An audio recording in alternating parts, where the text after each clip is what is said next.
we'd hear the garage door open. And whatever you did, you dropped it and you ran and you hid, or else you were gonna get a load of chores you didn't want. He went to West Point. He had a brother who went to West Point. Very religious, St. Dominic's Parish in Delhi. Point his senior summer, he graduated from Elder, and his dad one day said to him, "I've got a dozen cans of paint. You're gonna paint this house and all the trim on it. And they're sitting in the garage, and I want you to start tomorrow." So the next day, Grandpa went to work. Dad got a letter in the mail. They were his receiving orders from West Point. So Dad took that letter and put it on the paint cans and went to Eddie's Tavern to have beers. But he's great to Mom. You know, not a birthday goes by where he doesn't, pay a lot of attention and lavish her with a good gift. They've been sweethearts since, sophomore year. My dad taught us a lot, so going back to grade school, I remember times having some tough homework. I would have a math problem or some kind of a problem, and it would seem so complicated. And you're like, yeah, I can't figure this out. He gave us a little guidance, but then it was really up to us to go back from what we learned during the day, that little bit of independence, and really solve the problem. Can you add that? It's like, yeah. Okay, and I add that. It was just, he was able to reduce it down to just simple lessons. As a mother now of 4, I kind of do that with my own kids. I want them, I'll give them a little guidance, but I want them to figure it out. I want them to be the independent ones, to learn themselves. But something that I learned that I'll just never forget, when I was in grade school, you helped fund one of my friends' educations. On there, I know he paid for other kids who were in class with me to go to school there. I didn't know it at the time. I found out from other teachers. And that was so neat. She didn't know it. I really didn't know it. No one was really supposed to know it, but I found out.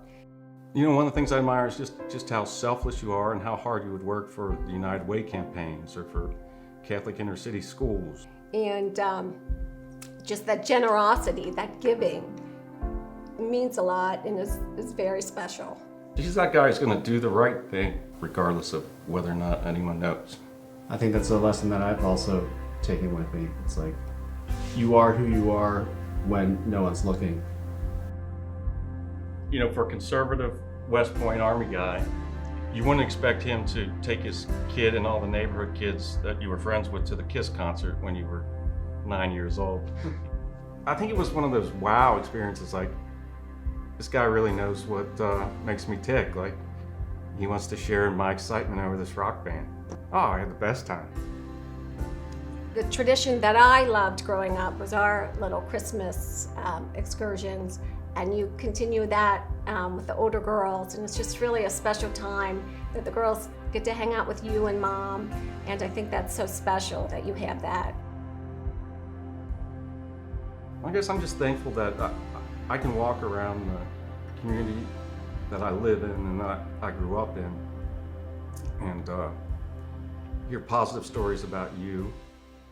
And as I'm raising my kids, I'll get a chuckle because I'll say something to my son and it'll be identical to the way my father would say it, how he said it, and my wife will look at me and just say, "You sound just like your dad." And it's a joke, it's funny, but I take that as a compliment. You really don't know how hard it is to be a parent until you become a parent. He just really encourages us to work hard in life.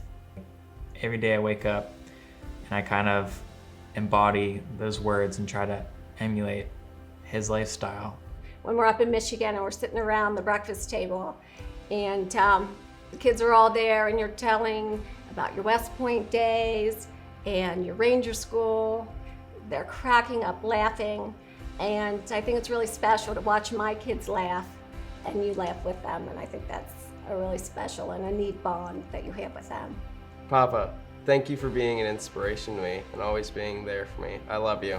Thanks for being such a rock for all these years, supporting the family, being there for everybody that needs it, and for making me the person that I am today.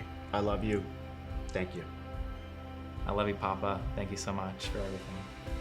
Dad, I just want to say I love you, And I'm blessed to be your daughter. And my children and my family are blessed to have you as their grandfather. So I just wanted to thank you and say I love you very much. You know, one of the things I need to tell you is, you have the saying now, when I bring some, what could have been in the past bad news and invited a scolding, you always say, well, that's all right. I really like that, man. I love you, Dad. Thanks. What I loved about being your father was watching all three of you grow up to become really wonderful people. I'm especially proud of the way you've raised your families and how well you're doing in our community.